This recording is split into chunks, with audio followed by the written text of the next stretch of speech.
So maghimo dita karon guys og lamian kaayo nga tahini bread. So request na sa ko ang banana. So tagsaram ni siya mo request mo nang himuan nato dayon. May gid kayo ni siya iparis sa tsaa or sa cup. Dali ra ni siya himuon guys. Ning gamit ta dire og 1 cup nga warm milk and then ato ang 10 grams nga instant dry yeast og duha ka kutsara nga asukal. Akuar ni siyang gihalo hantod nga matunaw ang iyang asukal. Pagkahuman nag-add na ko dire og 1/2 cup nga oil and then ang ato ang itlog. Nagbutang sa ta dire og 50 grams nga butter and then ato ni siyang ihalo kasama sa itlog. Pagkahuman nag-add ko diri og 2 cups usa nga flour and then asin. And then ato sa ni siyang ihalo guys gamit ang ato ang spatula. For sure kulangan pa ni siya harina guys. So ato ako ni siyang gianam-anam. Ang ako adjong nagamit tanan diri guys harina kay 3.5 cups sa all-purpose flour. Yes, all-purpose flour ang ato ang gigamit ani. So kay lagi guys 2 cups pa man tong harina ang ato ang giuna. So nag-add ko diri og 1 cup. So bali pang 3 cups na ni siya guys pero kay balo ko nga basa pa siya di pa gyud siya pwede mo nang nag-add na sad ko diri og half. So bali 3.5 cups nga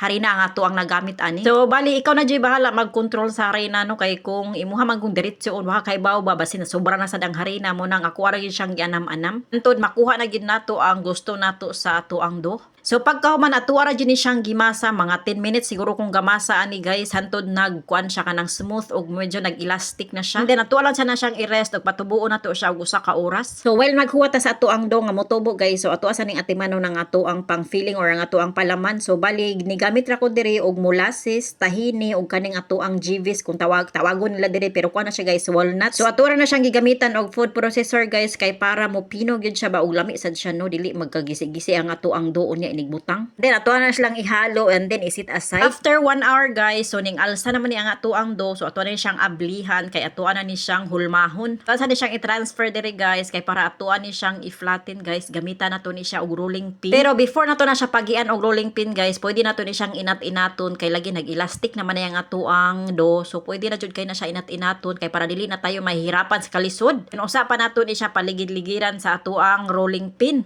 So kay lagi na flatten naman na ang ato ang dough. So ato na ding ibutang diri ang ato ang mixture or ang ato ang palaman. So paborito jud kani sa kong banana guys basta kay tahini na guys gutan og molasses kay nindot man sa ni siya guys kay kanin kung molasses makapadaghan sa ni siya dugo kung kuan ka kanang tawag ana ay animikon ka ba kung bana kay medyo kuwang-kuwangan man gamay og dugo so manang ganahan jud kay siya mukaon basta naay molasses. Pagkahuman akong hiwa-hiwa guys so ako adin siyang gi-roll and then ibutang nato ni siya ato ang lutuanan no or sa ato ang kanang glass nga tray baking tray and then ato na siyang ituyok-tuyok hangtod mahuman nimo tanan ang imuhang dough diha sa pagtuyok-tuyok and then i-bake na to ni siya guys sulod sa mga 25 minutes na siya guys sa preheated na oven sa 180 degrees Celsius. Lada na ko ni gipahiran og igwash guys, gibake na ko ni siya diretso. And then inig kaluto pwede ra gid kayo ni siya nimo budburan og kana bitawng powdered sugar. Kay ako wala na ko nagbutang kay dili mo sugot ako ang banana. So lami naman daw siya without powdered sugar. So ganahan sad mo ani nga recipe guys, pwede ra jud kayo na ninyo buhaton. Thank you for watching. Bye-bye.